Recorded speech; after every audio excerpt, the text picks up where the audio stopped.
अस्सलाम वालेकुम एवरीवन, कैसे हैं आप सब। चाइना में क्योंकि मौसम कुछ ज़्यादा ही ठंडा है तो मैं अर्ली मॉर्निंग की बजाय मिड मॉर्निंग में ही कर्टन्स ओपन करती हूँ।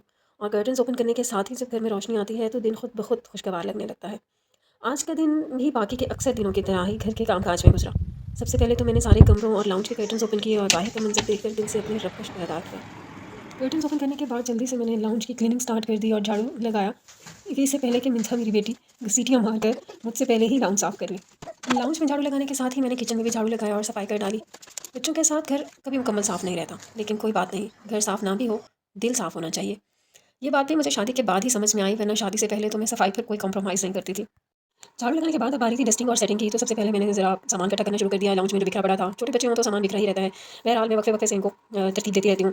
कुछ अर्ली मॉर्निंग वाले बर्तन टेबल पर पड़े थे, वो उठाए। फिर टेबल साफ़ करने के बाद मैट साफ़ करना शुरू कर दिया। सोफ़ा सेट किया और फिर बालाज के कमरे में जाकर कुछ सामान रखा, कुछ कपड़े पड़े हुए थे, उन्हें उठाकर कमरे में रखा। और फिर जल्दी से चली गई मैं मिंसा का दूध तैयार करने, क्योंकि वो अब क्रॉल करना शुरू हुई है थोड़ा-थोड़ा, तो उसको भूख ज़्यादा लगती है। तो मैंने जल्दी से गई। और हाँ, एक और बात, वो अब उसकी ऐसी एज है कि अब मैं घर में सोचा है मैंने सारे ही शूज़ जो है वो मैं रैक में ही रखूँगी और घर में नंगे पाँव या सॉक्स पहनकर हम चला करेंगे, क्योंकि उसका सबसे जो इंटरेस्टिंग काम होता है वो जूते उठाना होता है। वो जूतों से बहुत अट्रैक्ट होती है, जहाँ पे उसको जूता नज़र आता है वहीं लपक कर जाती है। तो बस आज से मैंने ये डिसाइड किया है कि शूज़ को हमने करना है गायब, और मिंसा के लिए, जब तक कि ये जूतों की अट्रैक्शन इसके लिए खत्म नहीं होती। जल्दी से गई, मिंसा के लिए दूध बनाया और दूध बनाकर उसको मैंने फीडर पकड़ा दिया। अल्हम्दुलिल्लाह, अल्हम्दुलिल्लाह। ये भी एक बहुत खुशी की बात है कि अब मिंसा दूध का फीडर खुद पकड़ कर तो वो पी लेती है। पेरेंट्स के लिए भी ना अल्लाह ताला ने कितनी छोटी-छोटी खुशियाँ रखी हैं बच्चों की प्रोग्रेस में, और जब वो अपना एक-एक माइलस्टोन तय करते हैं तो हर स्टेप पर हमें कितनी खुशी महसूस होती है। और से फिर उसके बाद इस बात की खुशी कि अब वो थोड़ा-थोड़ा उठ कर बैठ जाती है। अब इस बात की खुशी कि वो फ़ीडर अपना खुद पकड़ लेती है। मैं कहती हूँ अल्लाह ताला ने ना इन छोटी-छोटी बातों में ही हम पेरेंट्स के लिए सारे उनके दुःख जो है वो ख़त्म कर दिए। इन सबको एंटरटेन करने के बाद धुले हुए कपड़े स्टैंड से उतार कर तय करती गई और इन्हें सब की अलमारियों में सेट किया। इसके बाद बालाज के रूम की कुछ सफाई की।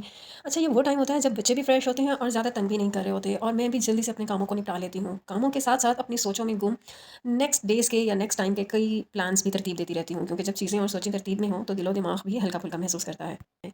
उस डस्ट को साफ़ करने के बाद मैं जब हाथ धोने वैनिटी में आई तो वो वैनिटी मुझे काफ़ी डर्टी दिखाई दी, तो मुझसे ये बर्दाश्त नहीं होता। उसे जल्दी से नाश्ते से पहले, हालाँकि वो नाश्ते का टाइम था, मैंने कहा नहीं, पहले मैं इसको साफ़ करूँगी, क्योंकि कोई भी कुल्ली करना आता है या हाथ धोने आता है तो वैनिटी गंदा देखकर तो दिल ख़राब होता है। तो मैंने जल्दी से उसको सर्फ़ से स्पंज से साफ़ किया और फिर उसके बाद हाथ वगैरह धोकर मैं गई किचन में। किचन में से मैंने एग्स निकाले फ्रिज में से और इन्हें धो-धा कर ऑमलेट की तैयारी शुरू कर दी। ब्रेकफ़ास्ट में बालाज ऑमलेट पसंद करता है ब्रेड के साथ, और मैं बॉइल्ड एग्स चाय के साथ।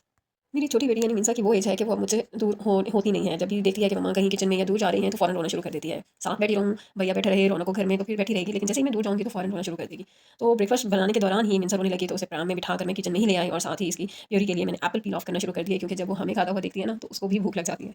एप्पल पील ऑफ करने के बाद मैंने उसको कुकर में स्टीम के लिए रख दिया, और साथ ही मैं जो बालाज के लिए ऑमलेट फ्राई करने लगी, और साथ में उसके ब्रेड में रखकर मैंने उसका एक सैंडविच सा तैयार किया। अच्छा, ये सामने जो स्क्रीन में आप कुकर देख रहे हैं ना, मैं इसकी भी आपको स्पेसिफिकेशन बताती चलूँ कि इसने मेरी ना ज़िंदगी आसान कर दी है। कुकिंग को 50% आसान कर दिया है। मतलब ये हर फ़न मौला है। इसमें आप राइस भी बना सकते हैं, उसमें दम देने की ज़रूरत भी अलग से नहीं होती। इसमें आप कोई चीज़ स्टीम करनी हो वो भी कर सकते हैं। आप बॉयल भी जो चीज़ हाफ़ ऑवर में होती है वो आप 5 मिनट्स में कर सकते हैं। यहाँ तक कि मैं सालन भी इसी में बनाती हूँ, और जब जल्दी हो तो 10 मिनट में बन जाता है।